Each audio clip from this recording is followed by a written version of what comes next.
Some people leave scars without ever touching you, and sometimes the hardest part is realizing they are standing right in front of you again. The first day of college was supposed to feel like a fresh start. New classrooms, new professors, new friends, and a chance to leave every painful memory behind. I repeated those thoughts to myself as I crossed the campus with hundreds of other freshmen, clutching my backpack strap a little tighter than necessary. The university was everything I had imagined. Red brick buildings stretched beneath a bright September sky. Students laughed as they hurried between orientation events. Someone played music near the student center while a group of volunteers handed out campus maps and free coffee. Everything felt hopeful, and for the first time in years, I believed I could finally become someone who was not defined by high school. My first class was Introduction to Communication Design. I arrived nearly 15 minutes early, hoping to find a quiet seat near the back. The classroom slowly filled with conversations, backpacks dropping onto chairs, and the familiar excitement that comes with new beginnings. I opened my notebook, trying to ignore the nervous energy around me. Then the classroom door opened again. At first, I barely looked up. Another student had arrived. But the moment I heard a familiar voice thanking the professor, my heart seemed to stop. I raised my eyes without thinking. Standing in the doorway was Jason Brooks. 3 years had passed since I had last seen him, yet I recognized him immediately. He looked older now, taller than I remembered, with neatly styled dark brown hair, calm blue eyes, and the quiet confidence of someone who naturally drew attention without asking for it. A few students greeted him by name. Someone mentioned that he was one of the most respected upperclassmen helping with freshman mentoring this semester. They smiled at him. They admired him. They had no idea who he had once been in my story. My hands tightened around my pen until my fingers hurt. Every hopeful thought I had carried onto campus disappeared in an instant. I wanted to leave. I wanted to convince myself I had walked into the wrong classroom. Instead, I stared down at my notebook and prayed he would not recognize me. Footsteps moved closer. They stopped beside my desk. The room suddenly felt far too quiet. I slowly looked up, expecting the same careless grin I remembered from high school, the same look that had always warned me another embarrassing moment was about to begin. Instead, Jason simply stood there, looking directly into my eyes. His expression was calm, almost uncertain. For several long seconds, neither of us spoke. Then he surprised me with words I never imagined I would hear. Liam. He still remembered my name. My chest tightened. I could not answer. He took a slow breath before speaking again, his voice quiet enough that only I could hear. I have been looking for you. My mind refused to understand what he had just said. Looking for me? Why? After everything that happened, why would he ever want to find me? Before I could ask a single question, the professor welcomed everyone to class and asked the students to settle into their seats. Jason gave me one last unreadable look before walking toward the front row.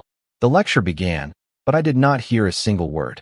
My thoughts remained trapped years in the past, replaying memories I had spent countless nights trying to forget.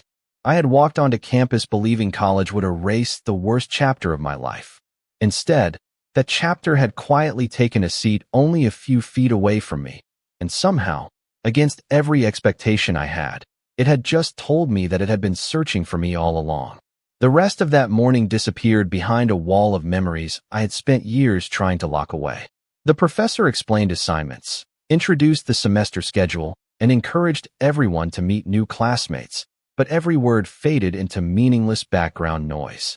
Every time I looked toward the front of the classroom, I saw Jason taking notes as if he belonged there, calm and focused, completely different from the person I remembered. That only made everything more confusing.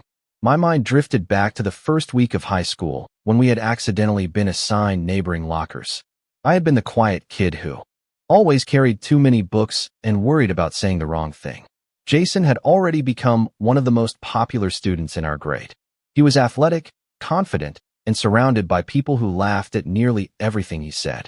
The first time he joked about the way I spoke during class, everyone around him laughed. It probably lasted only a few seconds, but I remembered standing there wishing the floor would somehow disappear beneath my feet. After that day, I avoided drawing attention whenever possible. Whenever group activities happened, I prayed we would not end up together. Sometimes Jason made another sarcastic comment that made his friends laugh. Sometimes he simply looked at me with that confident smile that reminded me I would never fit into his world. Looking back now, none of those moments were dramatic on their own, but together they slowly convinced me that staying invisible was safer than trying to be noticed. By sophomore year, I had stopped raising my hand during class, even when I knew the answers.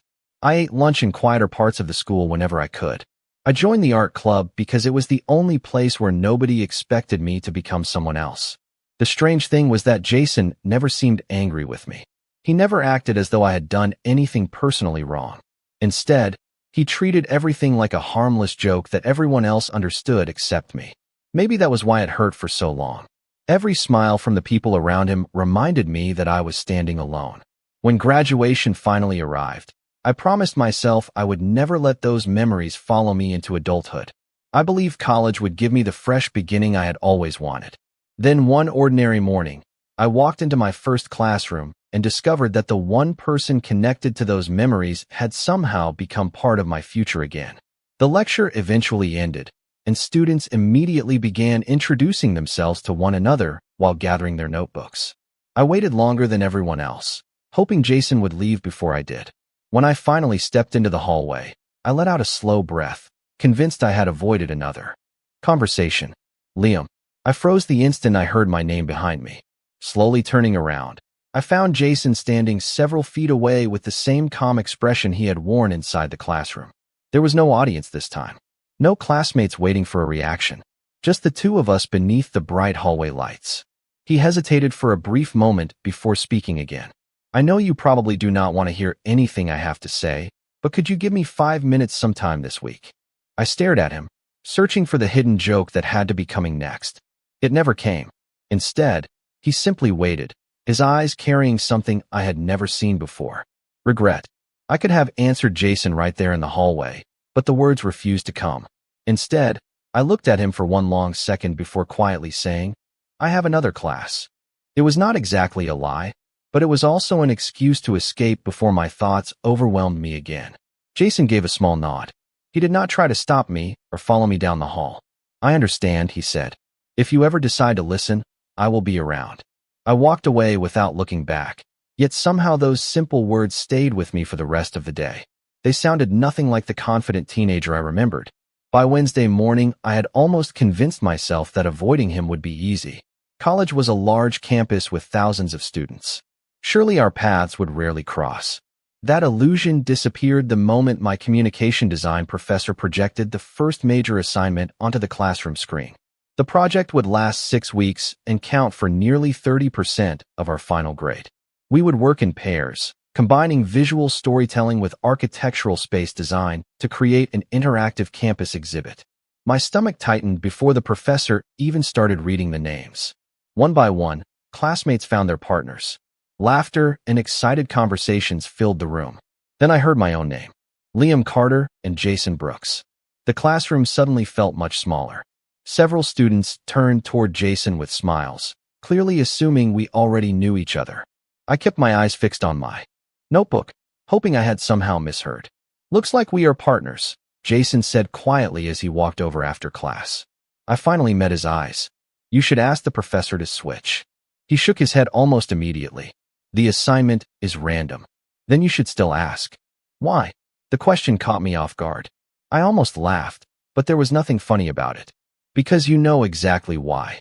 Jason lowered his eyes for a brief moment before answering. Maybe I do, but I am not asking for another partner. His voice remained calm, without a trace of sarcasm. That somehow made me even more uncomfortable.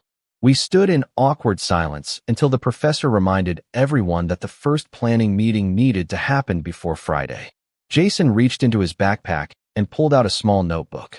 There is a quiet table outside the design library tomorrow afternoon around 3 o'clock. If that works for you, we can just discuss the project. Nothing else.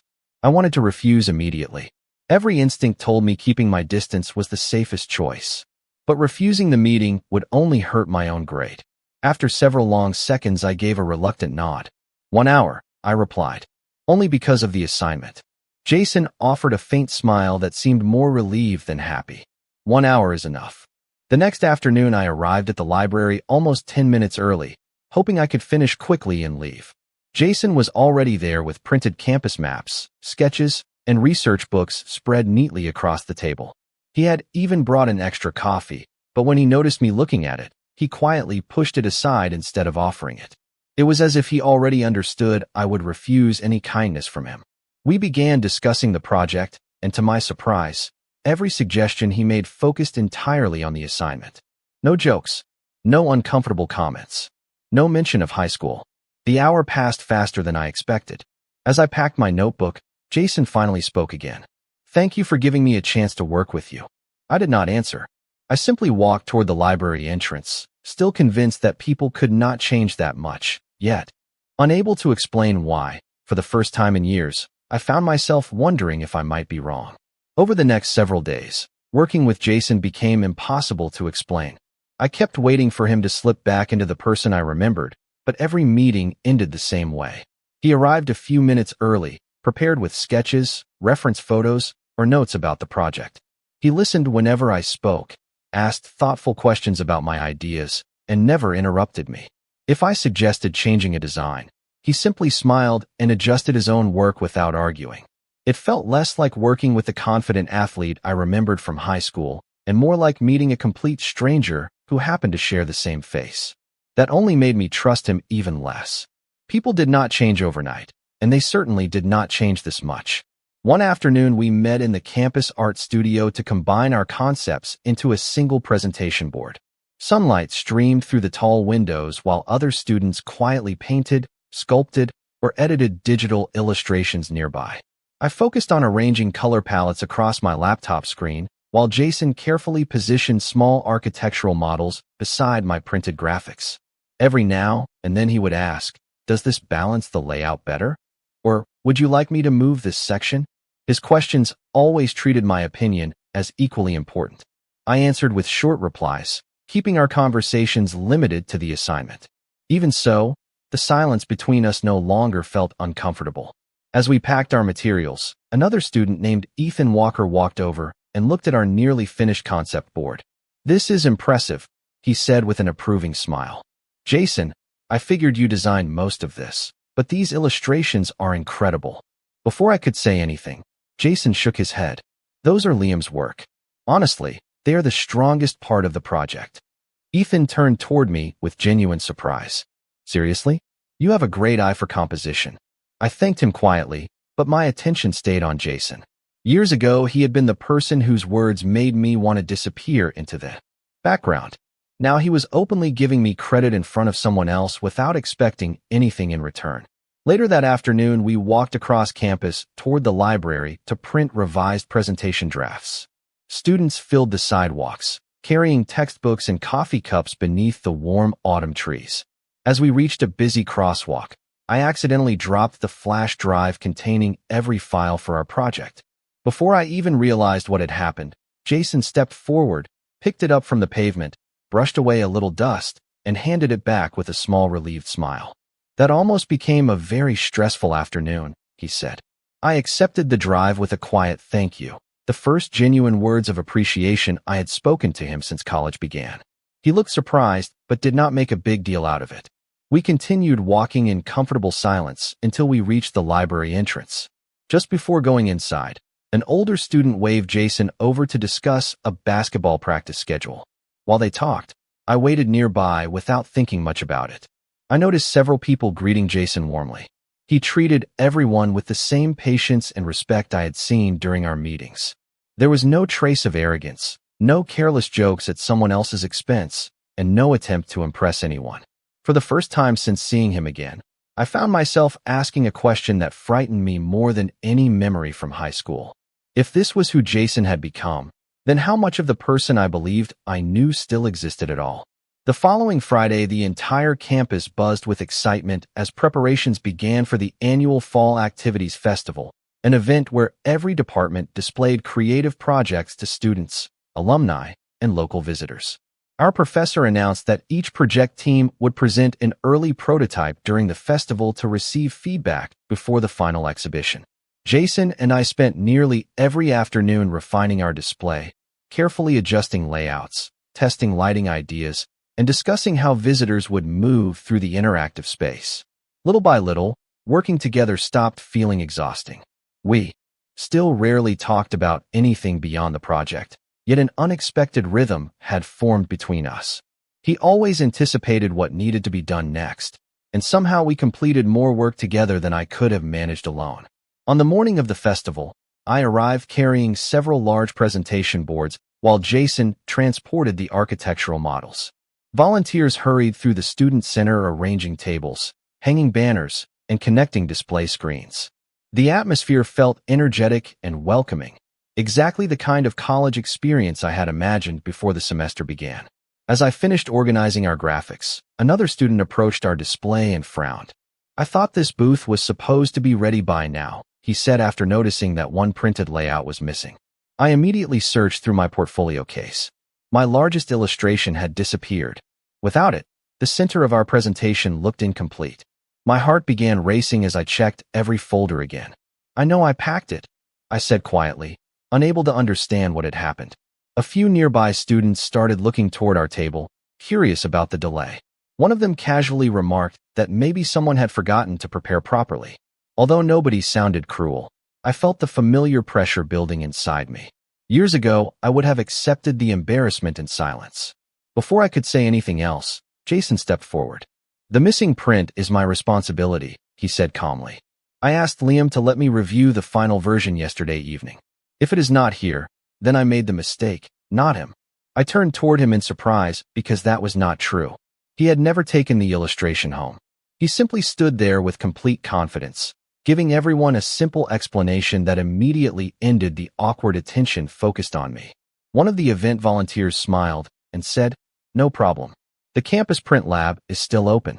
You have plenty of time." Jason looked at me. "Can you send the file from your laptop? I will run over there and print another copy." "You do not have to," I answered instinctively. He shook his head before I could finish.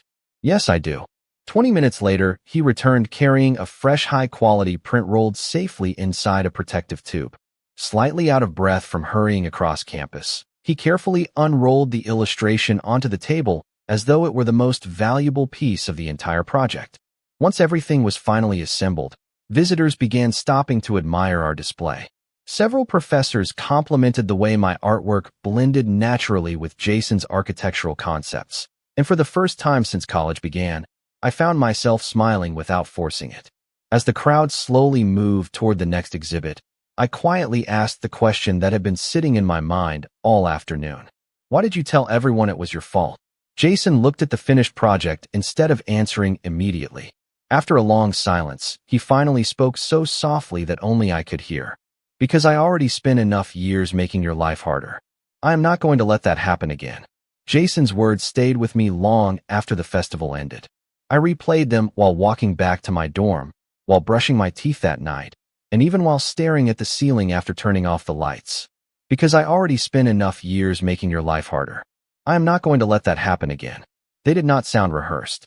They did not sound like someone trying to earn forgiveness. They sounded heavy, as though he had been carrying those words alone for a very long time. The following week, our project entered its busiest stage. We reserved work tables in the design studio, compared color samples, adjusted presentation boards, and tested different ways to guide visitors through the exhibit. Jason remained exactly the same as before. He never brought up high school unless I did. He never asked whether I had forgiven him. Instead, he focused on doing the work well and making sure I felt comfortable contributing every idea that came to mind. One afternoon, we took a short break outside the student center. Students crossed the courtyard carrying lunch trays while music from a campus club drifted through the crisp autumn air.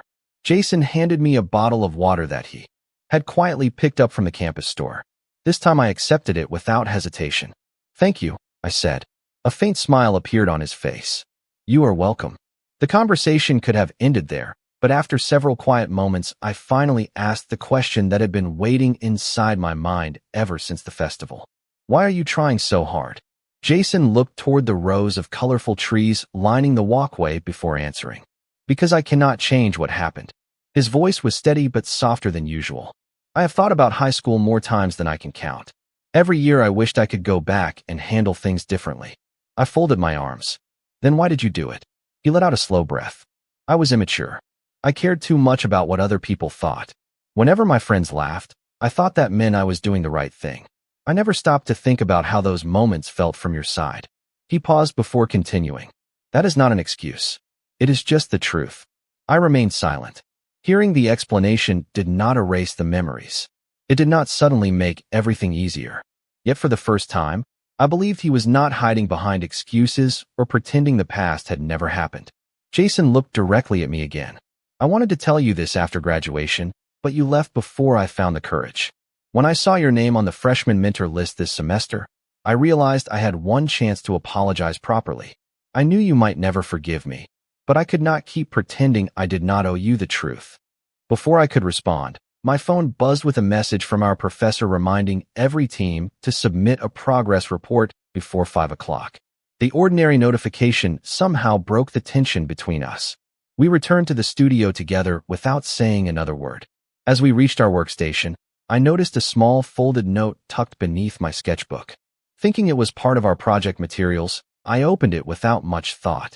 The handwriting belonged to neither Jason nor our professor. It contained only one short sentence. Ask him what really happened during senior year. I stared at the note in confusion while Jason arranged our presentation boards, completely unaware that someone else seemed determined to reopen a chapter neither of us had finished reading. I slipped the folded note into my notebook before Jason noticed it, but my attention drifted back to those handwritten words again and again throughout the afternoon. Ask him what really happened during senior year. Whoever had written it clearly knew something I did not. The question was whether I wanted the answer. After everything that had changed over the past few weeks, I was not sure I was ready to discover another piece of the past. Jason continued discussing our presentation as though nothing unusual had happened. We adjusted lighting angles, tested interactive displays, and finalized the sequence visitors would follow through the exhibit. For the first time, our conversations extended beyond assignments.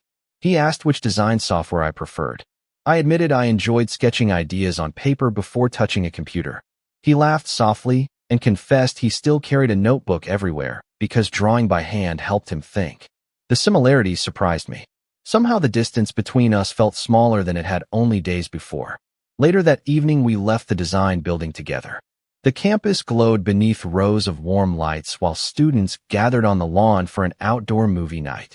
A cool breeze carried the scent of fresh popcorn from a nearby student organization booth.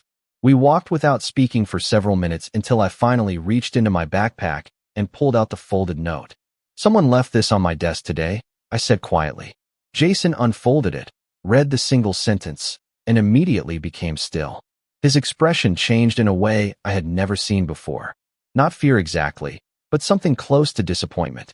He folded the paper again and returned it to me. I wondered if something like this might happen. I searched his face. Do you know who wrote it? He shook his head. No, but I have a feeling I know why. We stopped beside a small fountain near the library. Water reflected the lights from the surrounding buildings while conversations echoed softly. Across the courtyard, Jason rested one hand against the stone railing and looked down at the moving water. Senior year was different, he said. By then I already knew I had made a lot of mistakes. I stopped making jokes about you long before graduation. I nodded slowly. I remember that part. Most people thought I simply grew out of it. He looked back at me. The truth is that I started noticing things I should have paid attention to much earlier. Before I could ask what he meant, a familiar voice called his name from across the courtyard. An older student hurried toward us carrying 2 coffee cups. Jason, there you are, he said with an easy smile. I have been looking everywhere for you. Jason introduced him as Ryan, a former basketball teammate who had graduated the previous spring but often returned to campus. Ryan greeted me politely before looking back at Jason.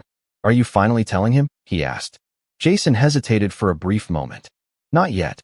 Ryan studied both of us, then sighed with a knowing expression.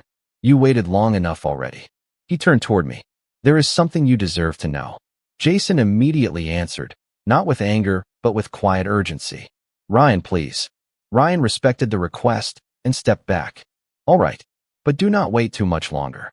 After wishing us both a good evening, he disappeared across the courtyard.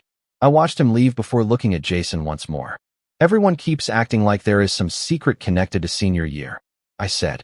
Jason closed his eyes briefly before opening them again. There is, he admitted.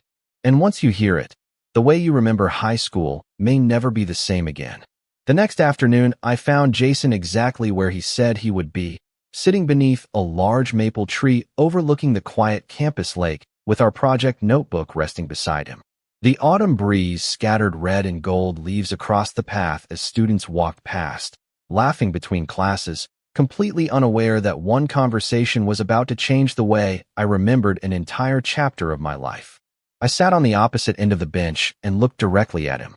"I am ready," I said. Jason remained silent for a few seconds before speaking. "There is no version of this story that makes me look good, Liam. I made mistakes that I regret every single day. Nothing I tell you changes that." I nodded. "Just tell me the truth." He took a slow breath. "During our senior year, I stopped making comments because I finally realized how much I had hurt you. I wanted to apologize more than once, but every time I walked toward you, I convinced myself you would never want to hear my voice again. I thought staying away would make things easier for you." I listened without interrupting. "Then one afternoon," he continued, "I overheard a group of students planning another prank. It was supposed to happen during the senior celebration assembly. They thought it would be funny if everyone laughed at you one last time before graduation." My hands tightened around the edge of the bench. Jason looked down at the ground. "I knew I had already been part of too many moments that made your life harder. I could not let that happen again." "What did you do?" I asked quietly. "I went straight to the student activities advisor and reported everything. I never used anyone's name. I only said I had heard enough to know someone was going to be embarrassed in front of the entire school." The event organizers quietly changed the schedule and increased supervision. The prank never happened. I stared at him, searching his face for any sign that he was exaggerating. There was none. "Why did nobody tell me?" He gave a faint, almost sad smile. "Because I asked them not to. I did not want anyone thanking me." At that point, preventing one bad day did not erase everything I had already done. Before I could respond, my phone buzzed with an incoming message. It was from Ryan. There was only one sentence. "I hope he finally told you about the assembly. He blamed himself for years." I slowly lowered the phone. Jason noticed the message but did not ask to read it. Instead, he quietly said, "Ryan was the only person who knew the whole story. He kept telling me that hiding the truth was not helping either of us." I looked across the lake where sunlight shimmered across the calm water. The memories I had carried for years suddenly felt incomplete. I had remembered every painful moment, yet I had never known someone had stepped in before the worst one could happen. It did not erase the hurt. It did not magically rebuild trust, but it changed something important. For the first time, I realized that Jason sitting beside me was not asking me to forget the past. He was asking me to see all of it. As we stood to leave for our next project meeting, I found myself matching his pace without thinking, and although neither of us reached for the subject again, the silence between us no longer felt like a wall. It felt like the beginning of a bridge. The final weeks of the semester arrived faster than I expected. The campus that once felt unfamiliar had slowly become a place filled with memories I never expected to create. The same hallways where I once walked alone now carried conversations, shared ideas, and moments that changed the way I saw someone I thought I already understood. Jason and I continued working on our final exhibition project, but our relationship had quietly become something beyond a simple partnership. We studied together in the library, exchanged ideas during late afternoon design sessions, and sometimes walked across campus after meetings without needing a reason to stay longer. I noticed the small things about him now. The way he always held the door open for others. The way he remembered details people mentioned weeks earlier. The way he listened completely when someone spoke. Those were not things I had expected from the person I once believed I knew. One evening, after we finished our final presentation preparations, we sat outside the student center watching the campus lights turn on one by one. The air was cool, and students moved between buildings carrying books and coffee cups while preparing for final exams. Jason looked unusually quiet. "There is something else I should tell you," he said. I turned toward him. "What is it?" He looked down at his hands before answering. "I do not want you to think I changed because I wanted something from you." I stayed silent, letting him continue. "When I saw you again on the first day of college, I was honestly scared. That surprised me." "You were scared?" He nodded slightly. "Because I knew the first thing you would remember about me was the worst version of myself. And I deserved that." His honesty made it difficult to look away. I spent years thinking about how different things could have been if I had been more mature. I cannot rewrite those years. I cannot remove the memories you have. The only thing I can do is become someone who would never make those choices again. For the first time, I understood that his apology was not about asking me to forget. It was about accepting responsibility. I looked across the campus where everything had started. I do not think I can pretend the past never happened, I said. Jason nodded. I know, but I also do not think you are the same person anymore. A quiet smile appeared on his face. It was not the confident smile I remembered from high school. It was smaller, more genuine, and somehow more meaningful. After that night, things between us changed naturally. There was no single dramatic moment where everything became perfect. Instead, trust returned through ordinary days. A shared coffee before class. A message asking if I had finished an assignment. A quiet walk after another successful presentation. The person who once made me feel invisible slowly became the person who noticed when I needed support. On the final day of the exhibition, our project received one of the highest evaluations in the department. Our professor praised not only the creativity of the design, but also the way we combined two completely different perspectives into something meaningful. After everyone left, Jason and I stood beside the finished display one last time. Do you ever think about how strange this is? I asked. He smiled. Every day. I laughed softly. A few months ago, I never imagined I would be standing here with you. Jason looked at me with a calm expression that felt completely different from the past. Neither did I. The campus was quieter as we walked outside together beneath the evening sky.